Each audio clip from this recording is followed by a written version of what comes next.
Doing well this evening. We've got a couple hundred people on the call. We're excited. Hey, there, Chad. What's up there? Tareen. Hey, Barry.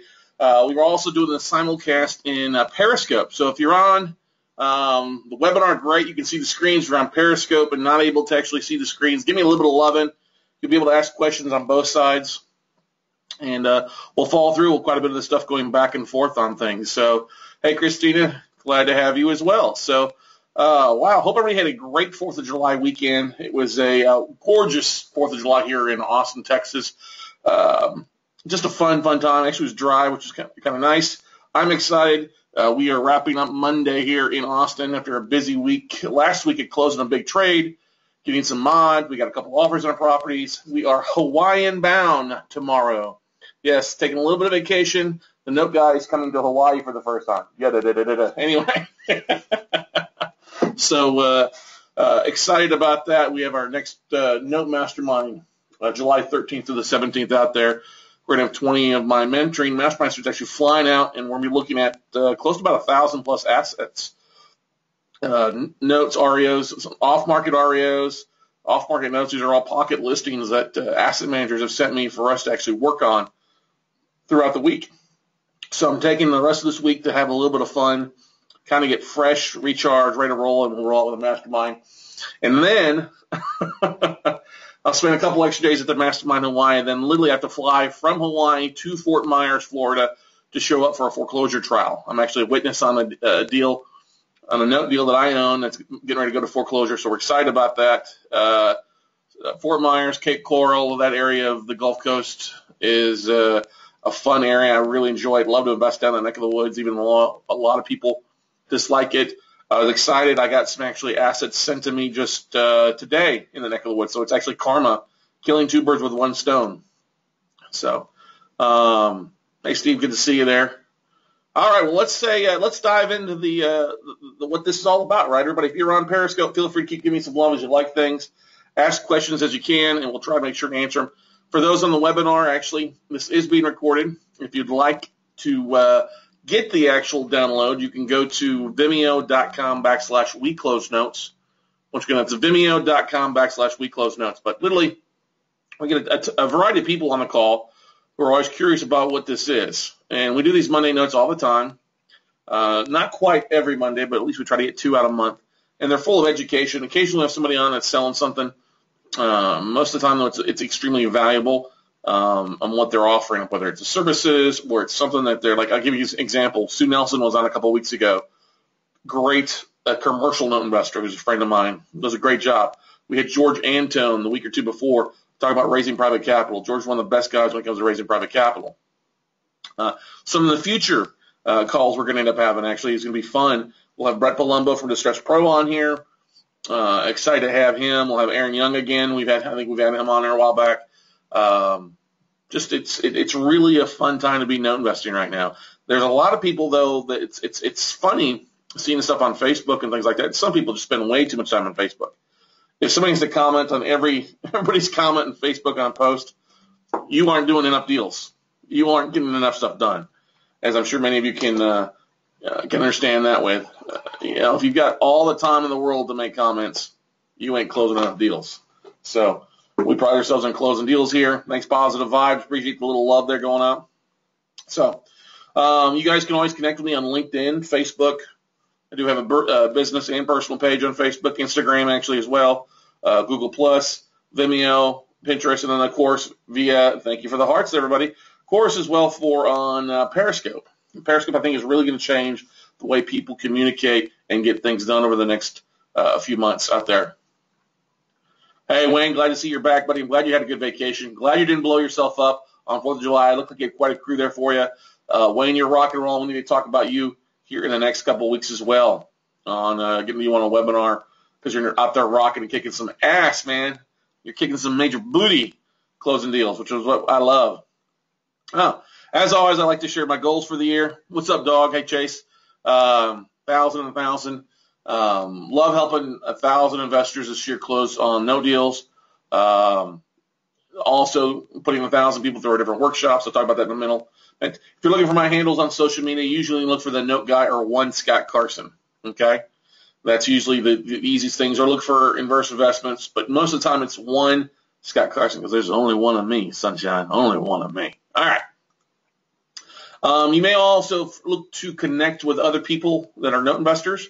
We've got a group online called the Note Closers Group. It's on LinkedIn. It is actually a free open group. Make sure, though, that you're not out there soliciting crap. If you're a joker broker, I will boot your ass off or block you. I had a couple people try to do that recently, and I'm like, yeah, no. Delete, sorry.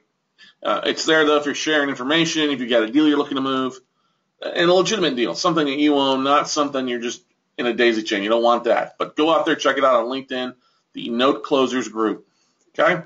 Now, another thing, we've also been really focused on trying to highlight people, investors that are out there closing deals and doing a really good job about it. And this is no pitch or anything like that. I'm just really trying to make sure that people are getting deals done and sharing with everybody other people's success stories. I'm sure you're probably like, well, shit, I'm tired of hearing about Scott's deals, which I don't blame you. Hey, we do so much stuff here. Let's throw some regular cats in the proverbial note closers mix. Well, we just recorded one with Kimberly Banks Fawcett. You can check it out at, we did a short link at bit.ly/Kimberly Banks Fawcett.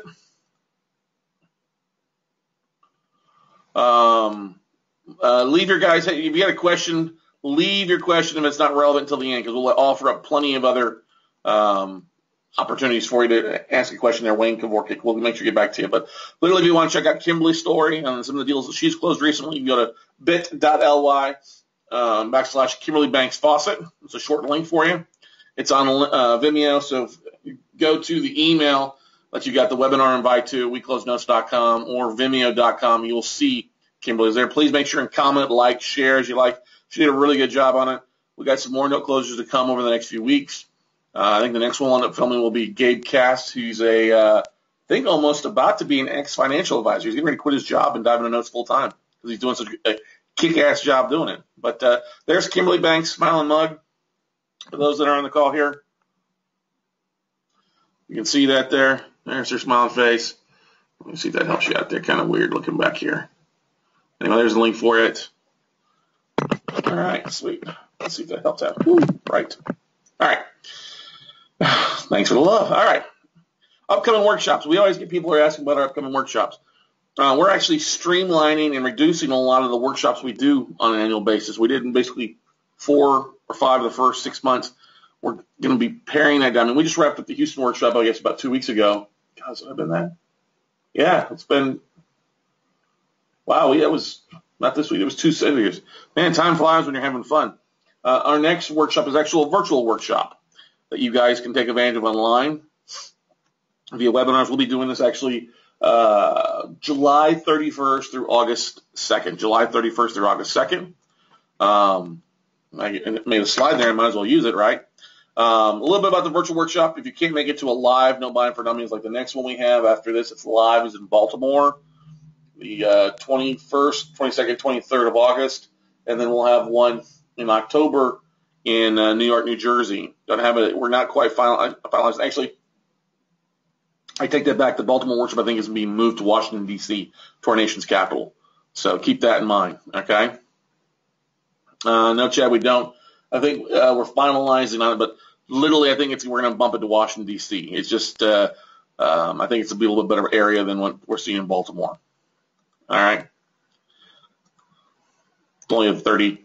I guess it's only 35 miles. If you had to catch a cab, you got to catch a cab right there. But you can join us online with a virtual workshop. Like I said, July 31st, August 2nd. It's 3 days. We'll be going from 9 to 5 all 3 days.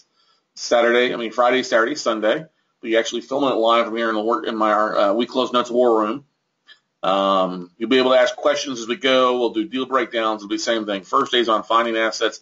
Second day is on funding, raising capital, marketing. Third day is on the exit strategies. So you definitely have a lot of questions.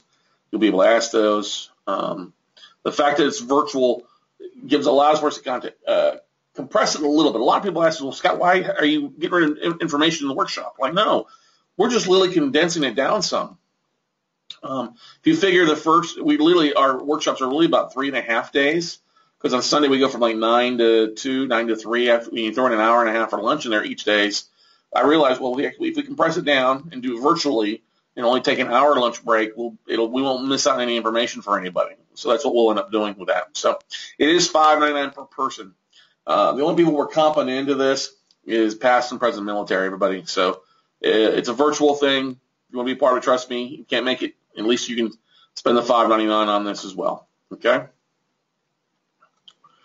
There will be an online replay for those that are interested, and you'll also get home study access to the home study course, just like you would on a normal No Buying for Dummies workshop. Okay? You can register by going to WeCloseNotes.com and click on the event button. All right? And register that way. Okay?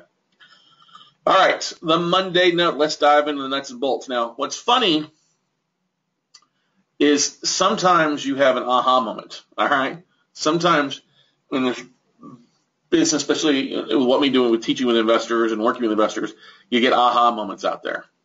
All right? You get people that are like, oh, wow, that makes sense.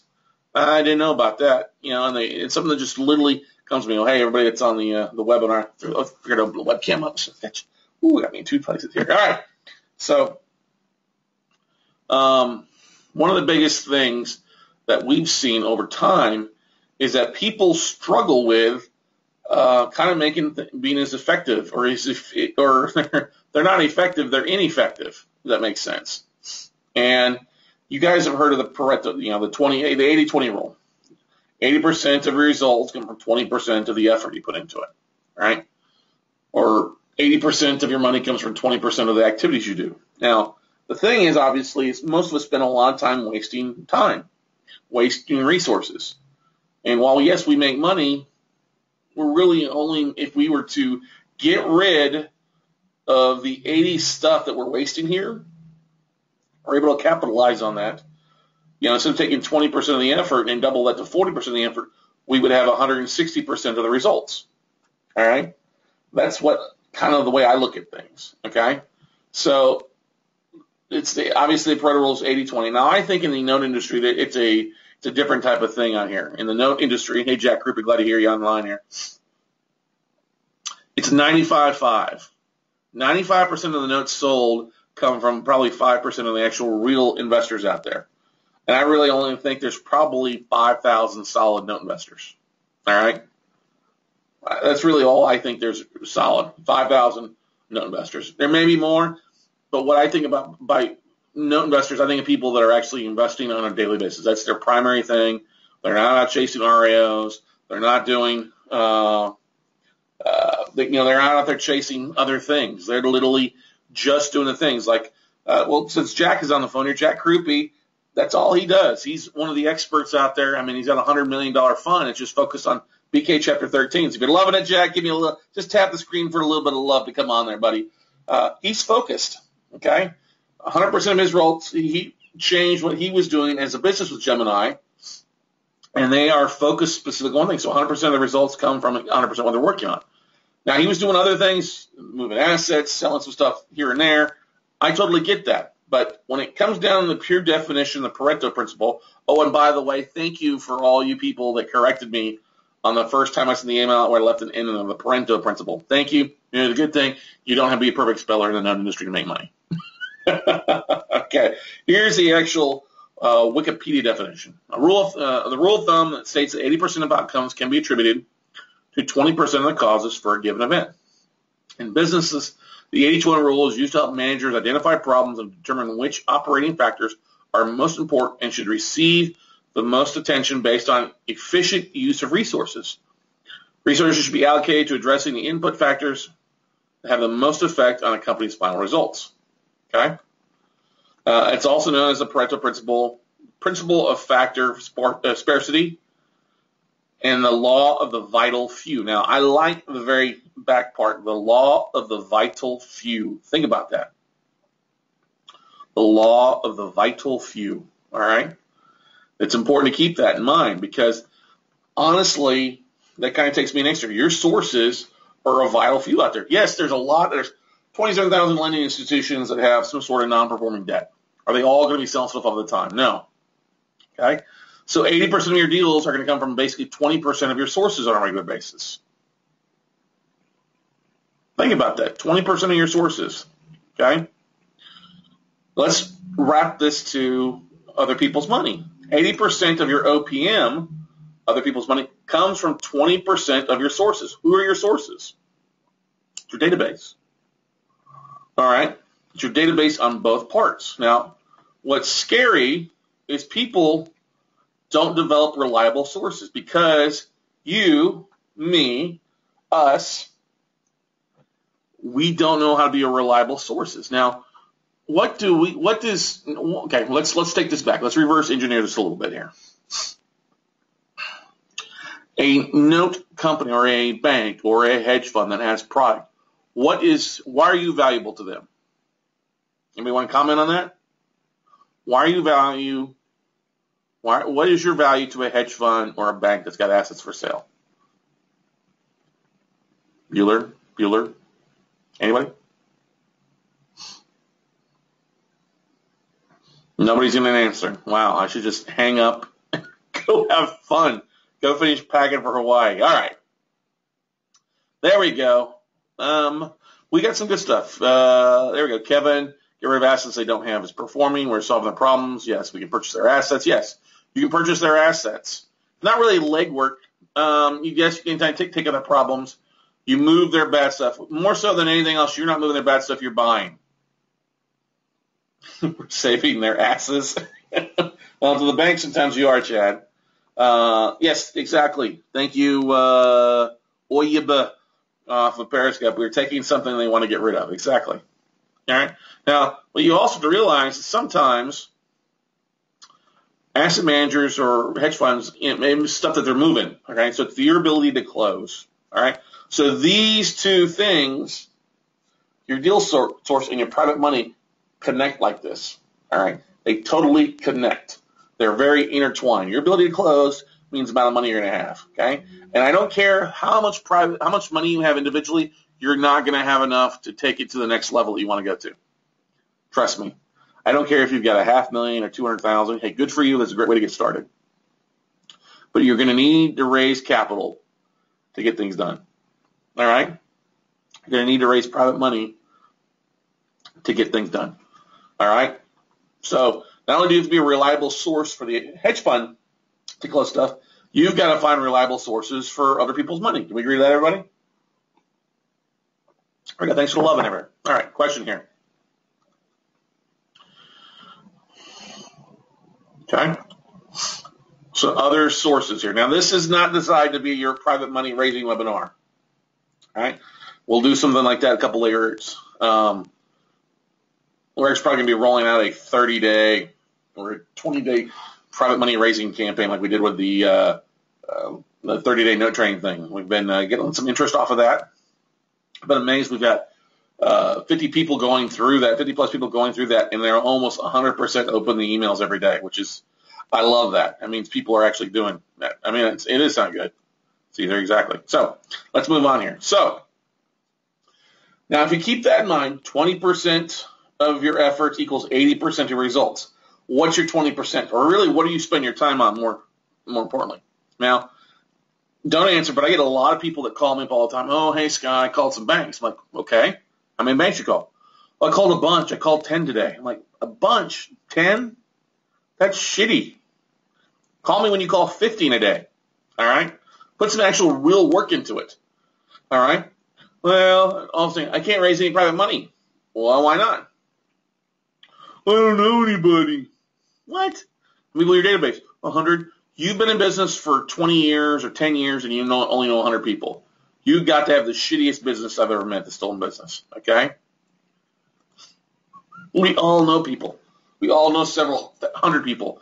Actually, you start looking at your database and your business cards and the networking things you go to. We all know probably several thousand. And that's where I want to get at with it. This is kind of building your database, but showing the numbers behind the numbers. Okay? One of my favorite guys out there, this is one of my favorite quotes, 80% of sales comes after the fifth contact. Fifth contact is 80% of the sales. Okay?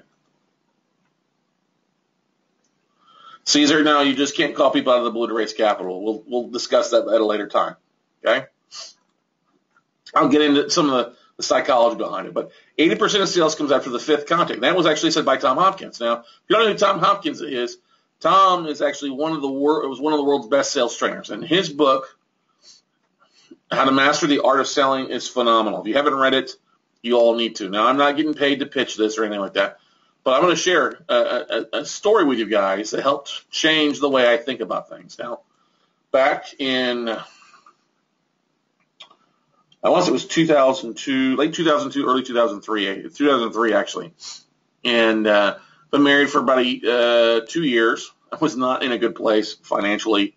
Been laid off, was working whatever I could, and was not in a good spot. Wife, now ex-wife, was working we worked with special education kids, autistic children. Great what she does, but getting paid peanuts, like 33, 35 grand, something like that. Anyway, I was working, actually at the time I was working for like a short period of time before I got back into finance. I was working for Palm Harbor Homes, selling mobile homes. Yeah, fun, not at all. Okay. Anyway, Tom Hopkins was in town, and he had like a one-day sales training thing. And there was another guy with him, Mark Harm or something like that. I can't remember who was going to talk. Tom was handling the afternoon on how to master the art of selling, and the guy who was first in the morning was on time management. Literally, for like $99, you could go to this thing. And $99 was actually quite a bit of money at the time. Where I was like, I don't have $99, you know. And but the guy that came out said, well, if you can get 5 other people to sign up, we'll copy them for free. I'm like, done. So I had him call a couple people and was able to get 5 other people signed, so I got him for free. So I was all excited. I actually called in sick and showed up. And there was thousands of people in the Austin Convention Center, downtown Austin, Hilton Convention Center. Huge amount of people.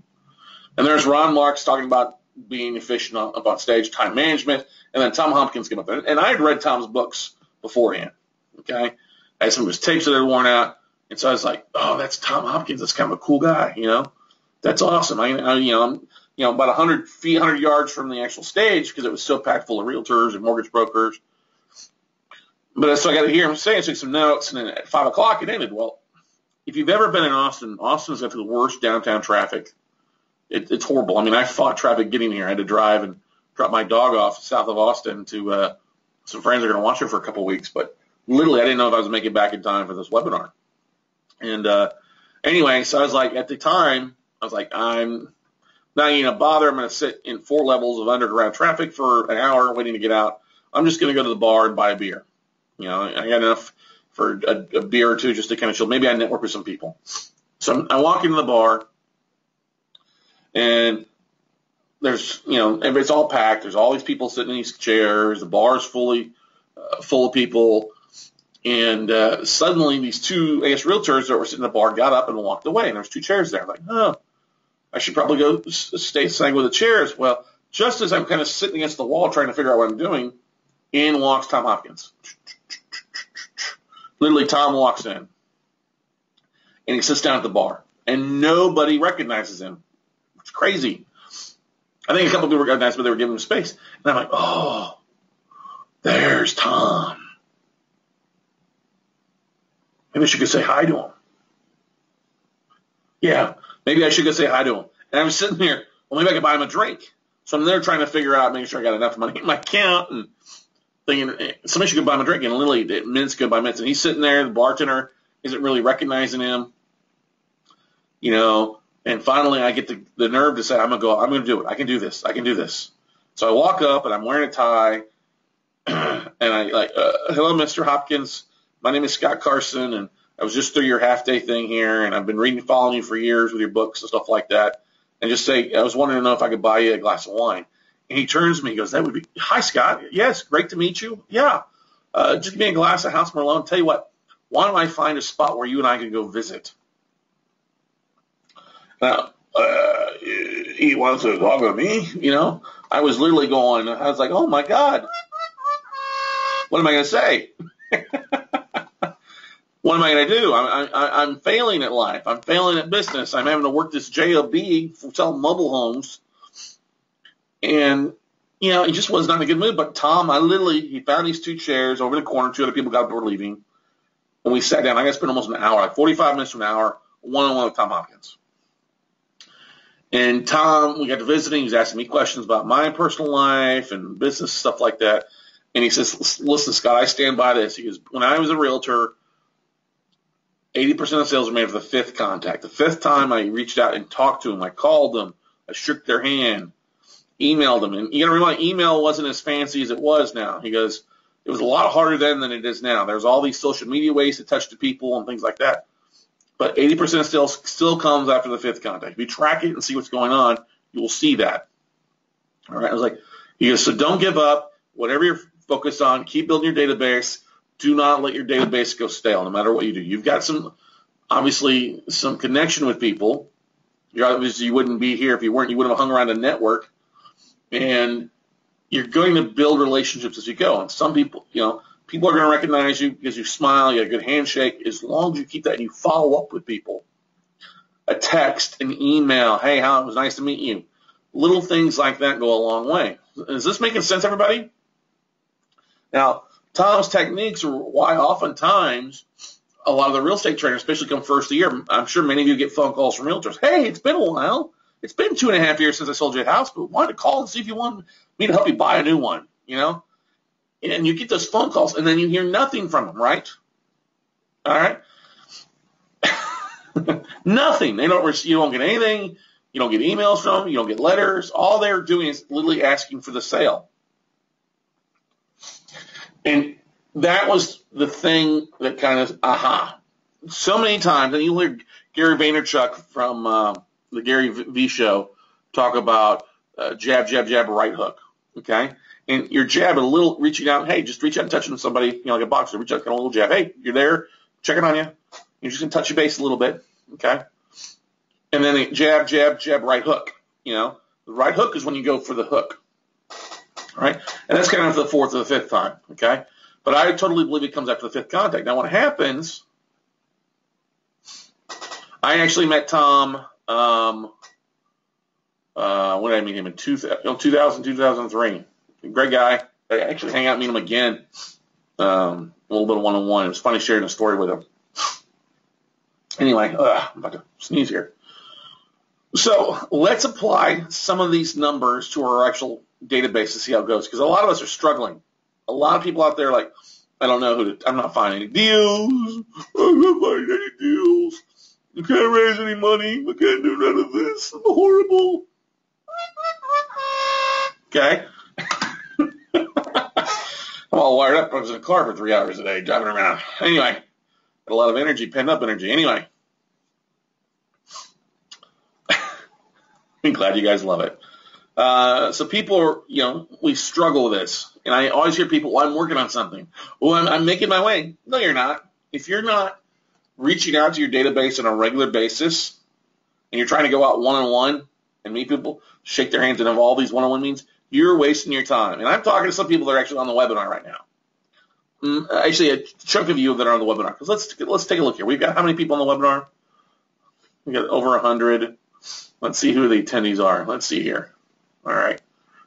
Hang on here. Yeah, some of you guys have decent databases because I know some of you all, but a large chunk of you aren't even actually using your database. You're not doing a thing with it because I know that you're in mine because I've gotten like one email from you or I've gotten no emails from you. All right. Now, some of you guys are my mastermind too, which is what kills me.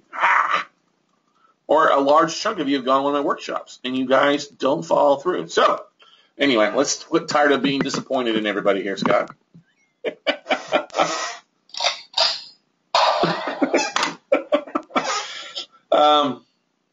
Let's go through the idea of the fifth contact. What happens before the fifth contact, okay?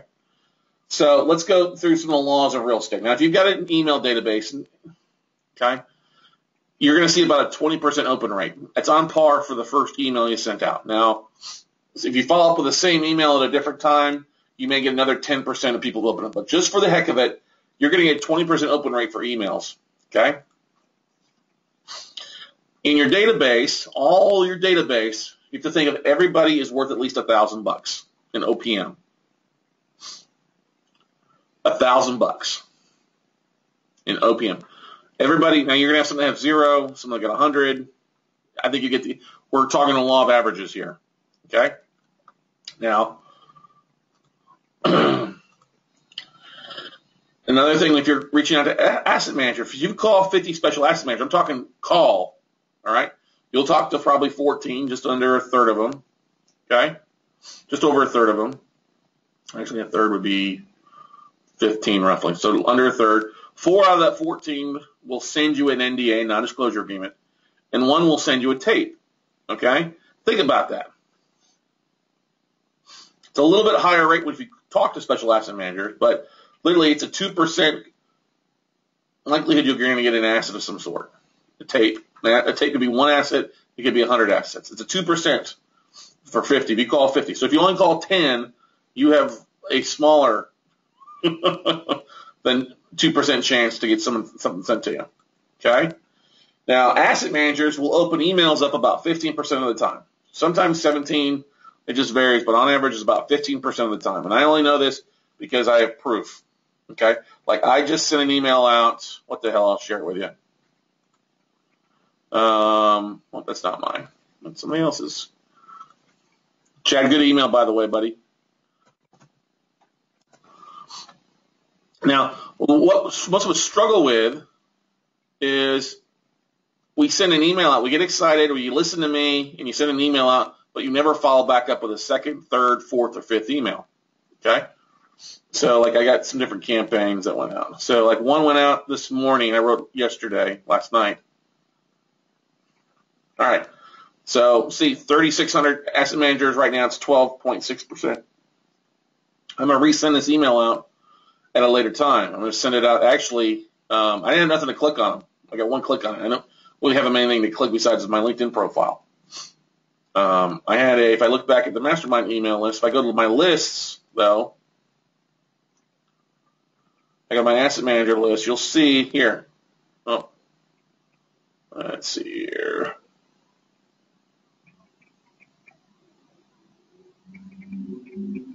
Yeah, you see about a 16.6% average open rate.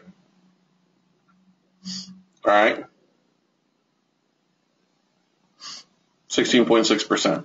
Now, this one list down here is about half of my main database.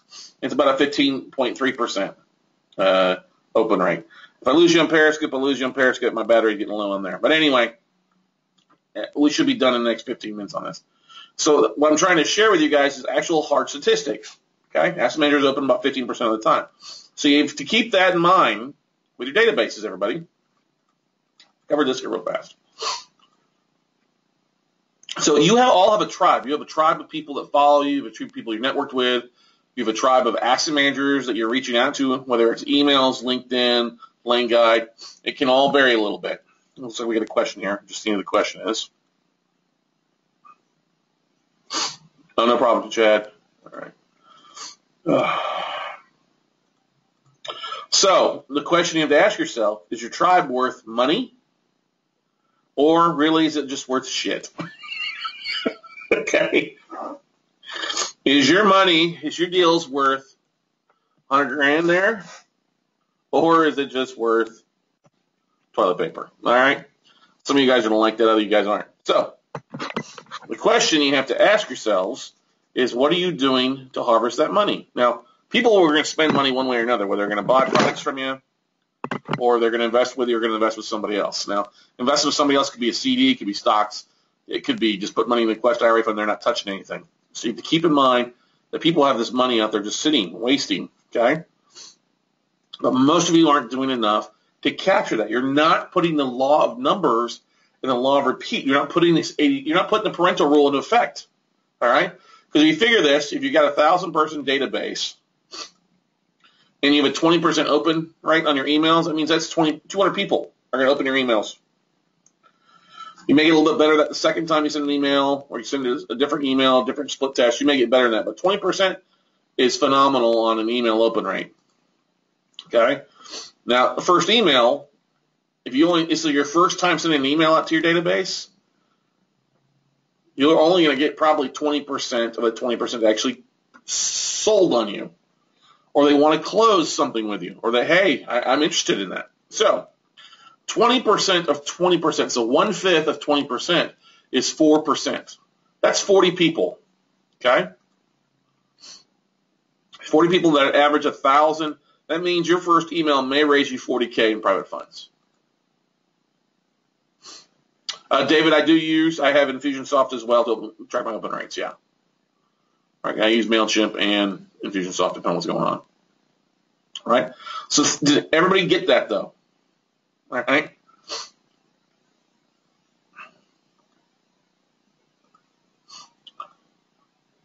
If you got 1,000 people in your database and you only get 20% of people that will open it, that's 200 people.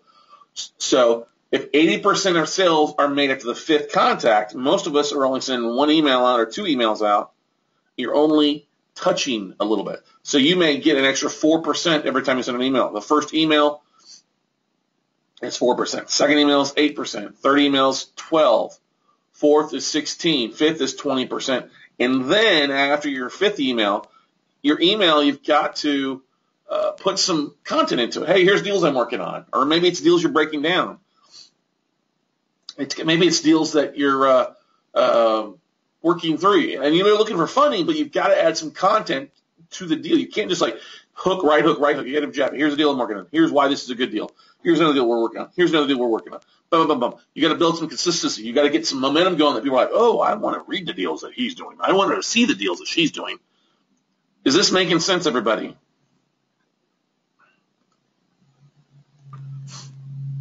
No, Tony, I don't have an email campaign to send out to get private money. Actually, there are a couple emails that's in my manual. We got to go to a workshop for that. All right?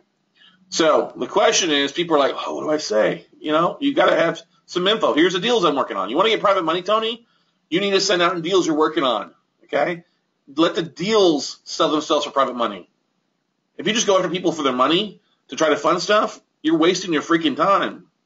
You got to provide content. You provide deals you're working on, okay? Chad Raggio, who's on the call, he sent an email, and Chad traveled actually more this year than I have.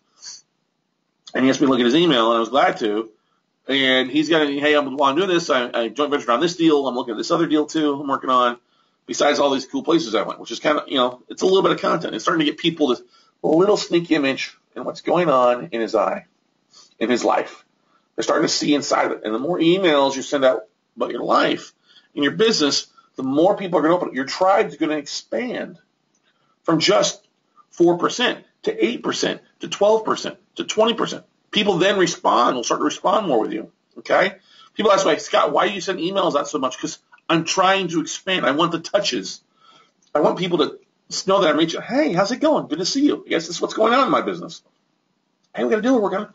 Hey, we got a workshop. You want to learn more about what we're doing? Here you go. Hey, here's a video that we just did interviewing somebody. Just content. It's touches. It adds value to that person, that investors. Hopefully it adds value to you guys. If it doesn't, I'm just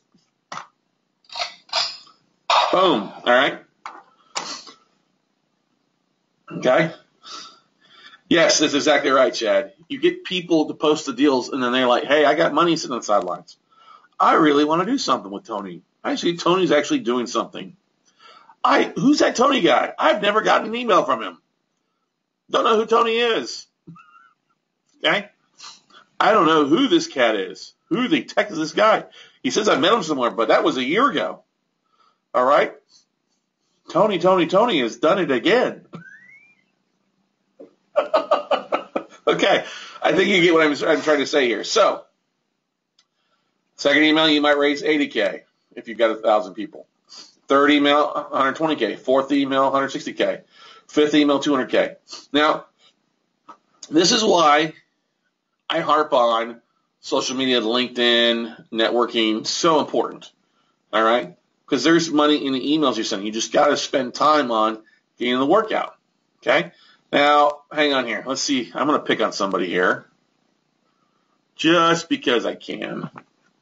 Just because they're good peeps. All right. Let's see here. All right, here we go. Lori Davidson. Lori's one of my mastermind students, so I can give her a little bit. Lori, you're on the call still. Are you hearing me?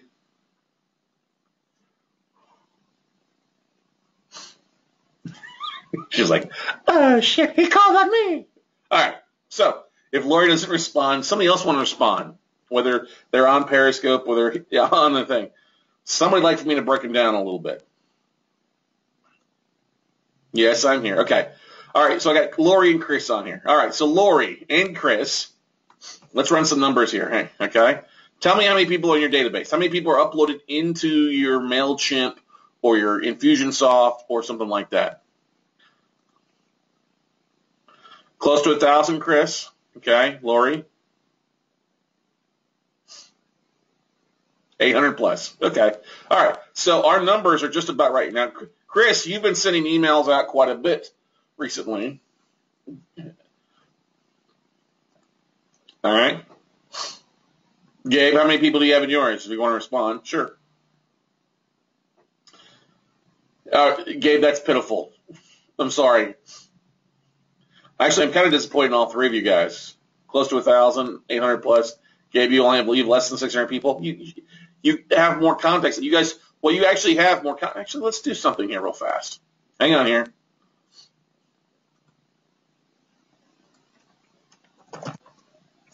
All right.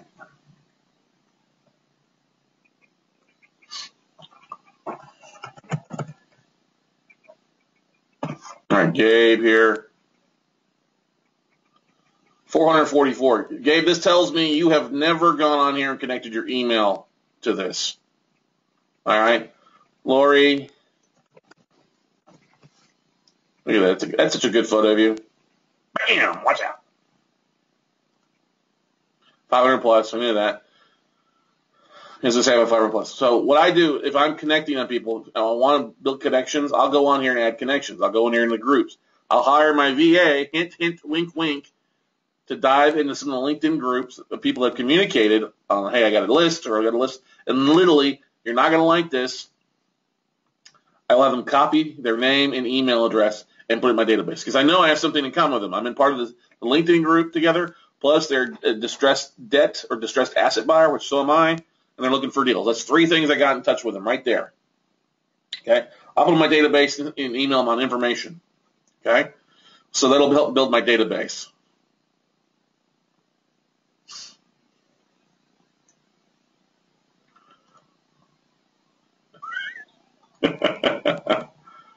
Oh yeah. So yeah, your open rate, if you've got less than 1,000 people, will be higher than 20%. But the thing is, on that, as you grow your database can come down a little bit. Okay.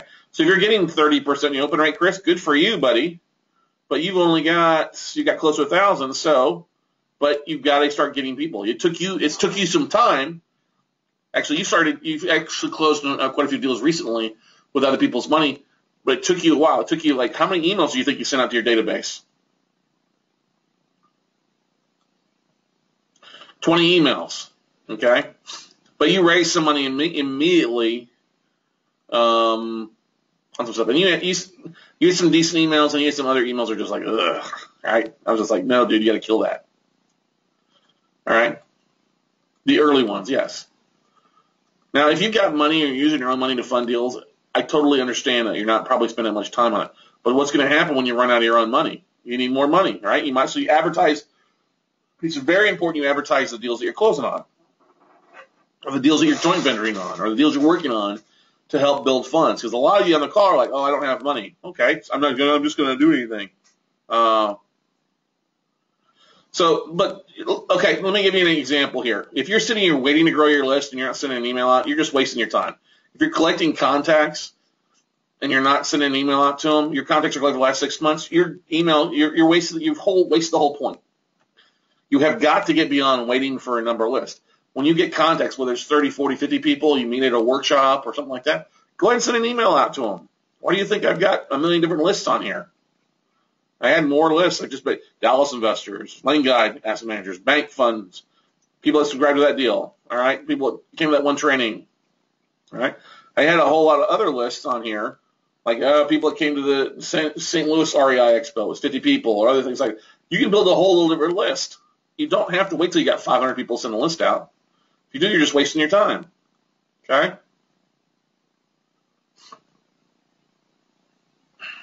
If your question here, somebody asks is, what about Facebook? How do you connect if you got a big database in Facebook? Well, you got to have them click on something. You got to have them show some interest. All right? I don't use Facebook advertising to raise private money. I use Facebook advertising like click ads or things to get them into my database. Because you're not going to sell them the first time around. If you try to sell them the first time around, they're going to unsubscribe and like, I don't want to deal with this guy or this gal. All right? I don't want to deal with that person. All right? All they're doing is trying to sell me something. There's no content. There's no something valuable. Why am I going to give them $1,000 of my money right off the bat? No, I don't want to do that. There's nothing of value there, David. All right? You've got to provide some content. And that's your content. Everybody loves deals. Your deals are the easiest thing, deals you're working through. All right?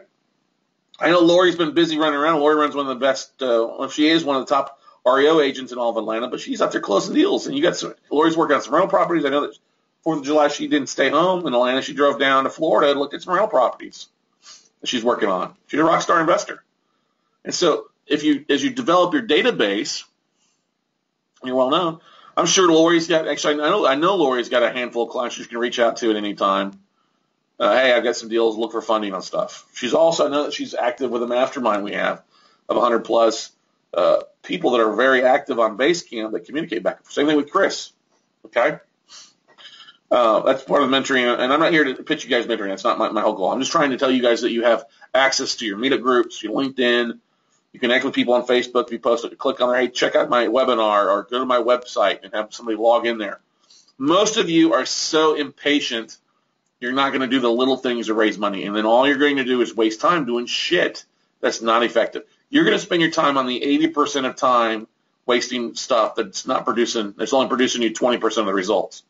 If you were to change your focus and change what you're focused on and start spending more time on the stuff that's actually going to drive your business, it's going to actually build your database, you'll make a lot more money. It's just a case. You'll make a whole lot more money doing the things that make sense for you. Okay? All right, let's go back to the PowerPoint. Oh, that's not the last slide. It is, but I wanted to dive into that. So the question you have to keep in mind here, oops, I guess I clicked out here. All right. So if you don't have a 1,000-person database and you only send one email out to them,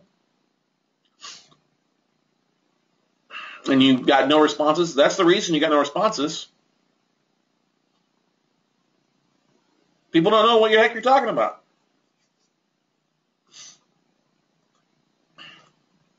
Each email you send out has value. Even if nobody clicks on it, it has value. All right? I got a buddy who's kind of new to the note business. He's going to call here. Probably is. I don't mean any harm or foul on him. But he got all excited because he's got a couple offers accepted. And he's like, hey, man. So I helped him write an email. We sent an email out to his database, and he has 600 people. But he didn't send anything out to him in forever. Okay? And so he got a decent open rate, nobody responded. And so he'd come home from work and be like, oh, I didn't get anybody to respond. Well, send another email out. Tweak it up. Add another photo. Did you get better photos than the shit that you're pulling off of Google? Did you have a realtor go by? And did you pay him $40, or did you go to WeGoLook.com and pay him $69 to actually pull better photos for you? Send an email out with the photos. Rework the numbers on it. Hey, it's been reduced by $5,000.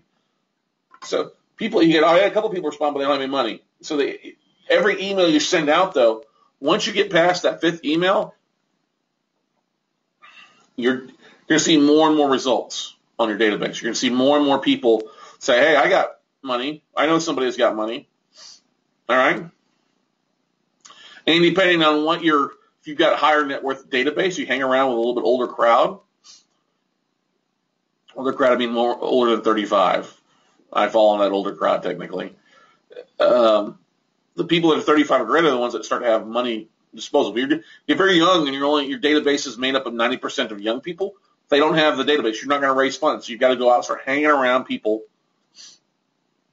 Have money. That's the networking at the real estate clubs. That's going to wine clubs and networking there. That's going to hanging out in the bar at the Four Seasons drinking soda and lime on a daily basis. It's going to the real estate expos and trying to meet the people out there, the 5% of people who are actually doing something. Okay? There's probably more 20%. 20% of people actually will do something. It's just that 15% are probably scared to do anything. They don't know where to begin, know how to do things. Okay?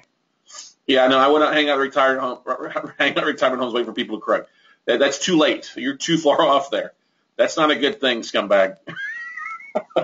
It's called scumbag. All right? Not what you want to do. Okay? Now, the thing to keep in mind is if you're doing some direct mail campaigns too, 4% open rate is about what you're going to get in a direct mail campaign. So would you rather keep spending letters out? I get people, I never get any phone calls on my emails. I get better results in direct mail. Well, yeah, direct mail's right, and they have to open it because it's coming out of their mailbox. But how much is that costing you? To send out 1,000 postcards, what's that going to cost you? If you just spend an hour in time to write a second email, third email, fourth email, and some of the deals, it's going to be a lot better return on investment for you. Think about that, everybody.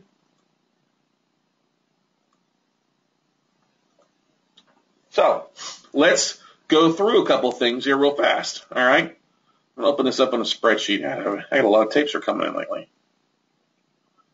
Let's pull this up here.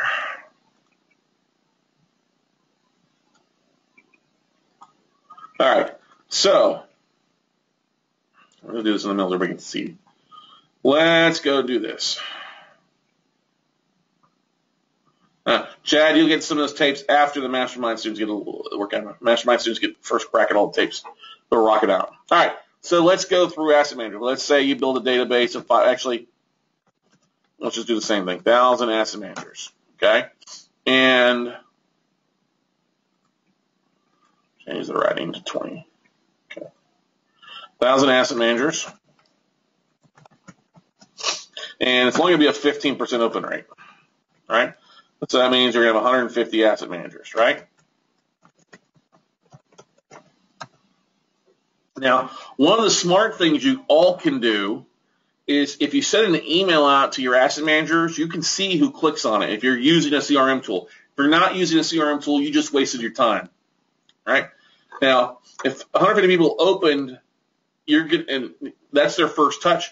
You follow up with a phone call, it's your second touch. All right? So if we provide the same rules on what we talked about, if you made 50 phone calls, you're going to get 14 people. You're going to get, so if you made 150, you're going to get 42, up to 42 asset managers at least, on average. You're probably also then going to get around 12 different tapes. And on that, you're going to have 3 deals closed. I'm sorry, not 12 tapes, 12 NDAs. A non-disclosure agreement is the first step. If somebody's making you sign a non-disclosure agreement, they've got some stuff. They're at least getting the stuff out of the way. Okay? So 3 deals, 3 tapes, that kind of stuff is where you're going to run into. Now, one tape, like I said, could be 3 assets. It could be 1 asset. It could be 300 assets. If you're not following this up, though, if this is only the first time you're doing it, you're really only going to get 4% of that.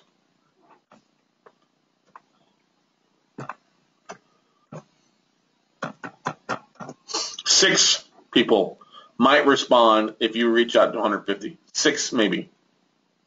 6 might have something, but most of them are going to respond. They don't know yet.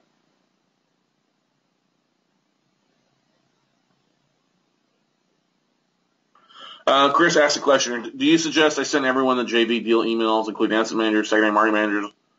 No, what I would send is after you close on it, Chris, and say, hey, we just closed on this deal. All right?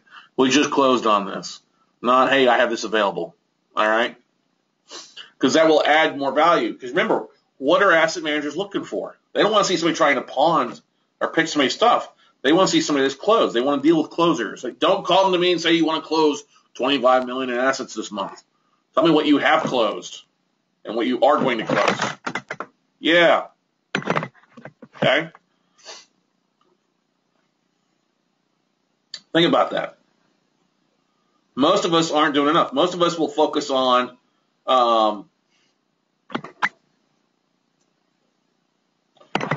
we'll only deal with like one or two sources we have. And that's why it's funny because you get people that were used to buying from Granite. So they only bought from Granite. Now, Granite's no longer in business, and they've not gone out and made any new sources. So they're just sitting there bitching, oh, Granite doesn't have anything new. Or Watermark. Oh, Watermark doesn't have anything new. If that's all your sources are, if that's you got 5 sources and Granite's one of your stuff, or Watermark's one of your stuff, and you're getting most of your deals from that, what happens when the source goes away? You lose most of your sources. This is why I've always leveraged our database to find more assets. I don't just sit back and let people send me stuff. I focus on going out and finding new assets, new deals all the time, because you never know when stuff's going to flake. You never know when a hedge fund's not going to have stuff available. Okay? And I want to have stuff coming in all the time like I do. Literally, the pool of 10 Chicago assets, which is close, came from an email blast. Right? Several of the lists I just got in for the mastermind came from an email blast last week and today. All right? Literally, soon I got 3 tapes sent to me this morning straight after my email. They just hit reply. Okay? Hey, I got something new you may want to take a look at. All right? But too many of us will sit back on our laurels. We won't send an email out, or we'll bitch about, oh, I don't have a website. It all comes down to emails is the most important thing in your business. Whether you like it or not, it is what it is. If you're good on the phones, great. Send an email out first and pick up the phone and call everybody that opened the email up. All right? That'll give you so much more respect because it's your second. Okay. Then, if you send out your second email actually is your third contact. Then you're like, oh, hey, I'm starting to recognize this guy. This guy, Gene, out of Indiana. I recognize his face now. That's very interesting. I noticed his photo on LinkedIn. Let me check out this guy. Looks like has he done any deals? Oh, he says he's closed 8 deals, but I don't see any pictures on his LinkedIn profile of projects. Oh, but look at this other guy over here. This other guy's got all these projects. They closed deals, 45 note pool, 12 note pool. Who am I going to really call? Who am I going to call between the two? One person that says they want to do stuff, or another person who actually can show online that they do it? Or one person I get one email, one phone call from, or one guy I'm constantly getting emails from. I know they're serious. All right? I know they're serious. So, anyway, any questions you guys have about this? Does this numbers make sense for you all?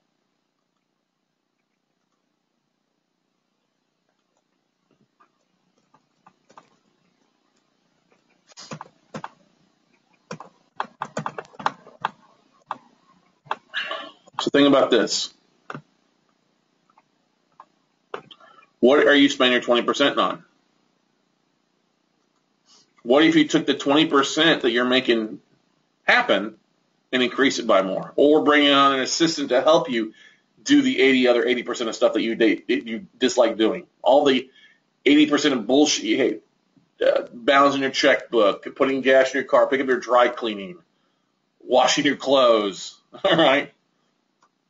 You start thinking about that. What's this? How much money more would you make if you had an assistant to help you out with stuff?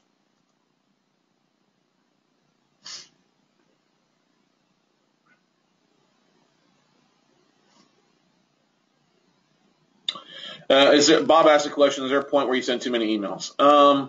Your emails need to be content of some sort. Hey, here's a deal we're working on. After you send a couple, it's okay. Hey, I've got JV deals that I'm looking for. Somebody interested.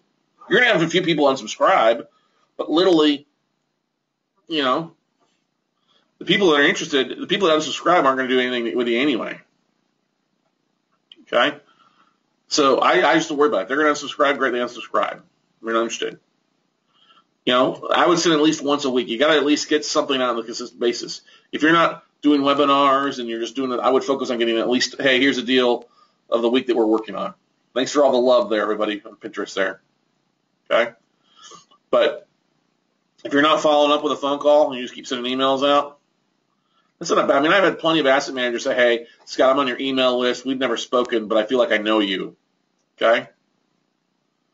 All right? I feel like I know you because I see your marketing, I see your videos, and go from there. Question, I'm only interested in multifamily asset class. Is that too narrow? Yeah, Rozzy, I'm sorry. If you're only after multifamilies, you're going to go broke. That's the most, honestly, multifamilies right now, you have the lowest vacancy class, it's the most highest price assets, and it's the rarest. So if you're just looking for multifamilies, you need to do something else. I'm not trying to be an asshole. I would just rather save you time versus blowing smoke up your ass. All right? Unless, of course, you're reaching out and calling back on something like multifamilies. To find those needles in the haystack, you've got to be making phone calls. You need to be leveraging. You need to be checking distress pros, default rates, and calling on those banks ASAP. And that's heavy duty. Not an email. I would call on the, hey, do you have anything? Especially if you can narrow it down from just being multifamily down to smaller complexes. You're going to see stuff that's 20 units or less before. If you're just looking for the bigger complexes, you're never going to be in the ballpark. Okay? Never going to be in the ballpark when it comes to it. I mean, I get phone calls. I just want to buy multifamilies. That's great. So does everybody else. If I see them, I'm sure I'm not going to send them out to you. I'm going to look for them myself. Okay? I'm always amazed at people that come to me and say, well, if you got the specific type, a really good deal on that, if I got a really good deal, I'm going to do it myself. I'm just going to go ahead and give you $100,000 in profits just because I'm a nice guy. No, I'm not. All right. You can join me. If you want to fund it, I'll joint venture with you. Yes, but I'm not just going to turn over the jewel of a deal. All right. Especially if it's from a regular source I buy from. No, it's not going to happen. You wouldn't do the same thing. Okay. And I get so much stuff in. That's part of the reason we share stuff with the mastermind. So. Anyway, what else you guys have? Any other questions before we wrap up for the day or the evening? I got to get home, finish packing. I'm on a 5 o'clock flight out of Austin. I will be in Hawaii by 10 o'clock Hawaiian time. Yay!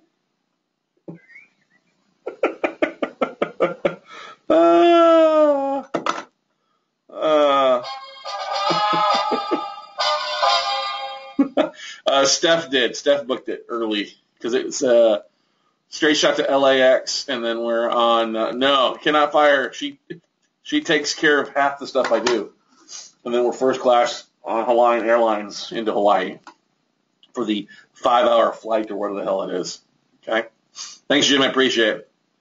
Yeah, now Steph takes care of the. Honestly, Steph takes care of the 80% of shit that I hate doing. All right. She helps me focus on the 20% because she handles the 80% of shit I dislike doing. Okay? You all should be so lucky to have a stuff like I do. All right? And there's other people that are helping out with other things too. So, all right, everybody.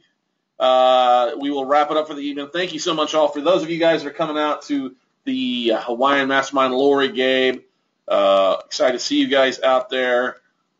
Dennis, I know you were on a call here earlier. Are you on here now? Looking forward to it, everybody. Chris, have a great evening, too. Enjoy your week, everybody. If you need anything, drop me an email. I'll have kind of limited email the next couple of days because I'm going to take some time off. But we will pick up in the next week or two. Have a great week. Enjoy your work. Talk to you later. Bye. Should not send your email tonight, Chad. Don't send it tonight. Send it out in the morning at 10 o'clock. Okay? Nobody's going to open up after 8 o'clock at night. Okay? Bye, everybody.